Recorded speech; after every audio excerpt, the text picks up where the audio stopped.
Welcome to Old Fashioned Health Network. I'm Dr. David Lee, the host of the medical show. Is it iodine salt or is it non-iodine salt? Is it table salt or is it sea salt? What about salt? Salt is a big question, and salt is a big part of our life, part of our food every single day. The bottom line is iodine. It made its debut back in the early part of the last century when we had so many people getting goiters, especially across the belt around the Great Lakes. We started adding iodine because it helped to do what? It helped to stop the shrinkage of the overgrowth of the goiters or the enlargement of the thyroid. That worked good, but that's not the answer for everything. Most of the iodine in the human body is not about the thyroid gland. Now, we don't want to downplay the fact that it's necessary for the thyroid, but most of it is all about telling your old cells it's time to get rid of themselves and go away.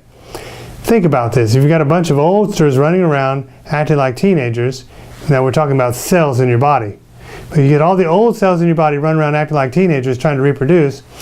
Everybody knows from 8th grade science class that when a cell reproduces, it splits itself in half and duplicates itself exactly as it is.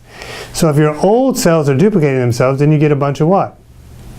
Old cells, old acting cells, and then your body gets degenerated faster.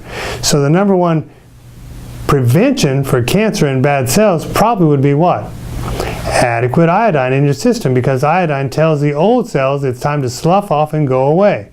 Without adequate iodine, the old cells get to duplicate. It's a disaster waiting to happen, and it's been a prescription for things like cancer to grow really fast. So iodine is important. Now, when we talk about the thyroid, we've already covered that. It's in every notebook you've ever opened, every thyroid book, all over the internet on how to prevent thyroid disease. But some people with thyroid disease have a problem with iodine, so there's not at all catch-all.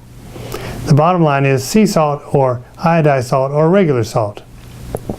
Regular salt works good, but it doesn't have any iodine in it.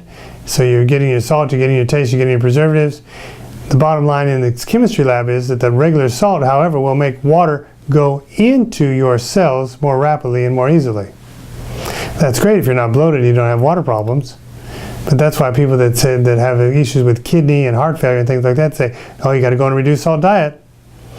Sea salt, on the other hand, will actually draw cells to take the water out of the cells more readily.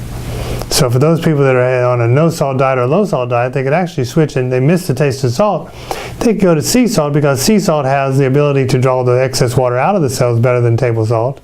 And the sea salt has trace iodine in it already, so you don't have to add to it. The problem with the iodized salt is, and I have visited places like Morton, Illinois, where they have salt factories and things like that, where they package it up in truckloads and trainloads and move it all over this country.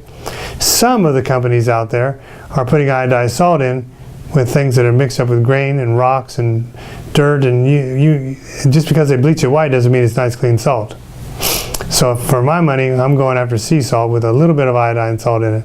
You can get sea salt, or you can get iodine from dairy products, you can get iodine from seafood, you can get iodine from a lot of products.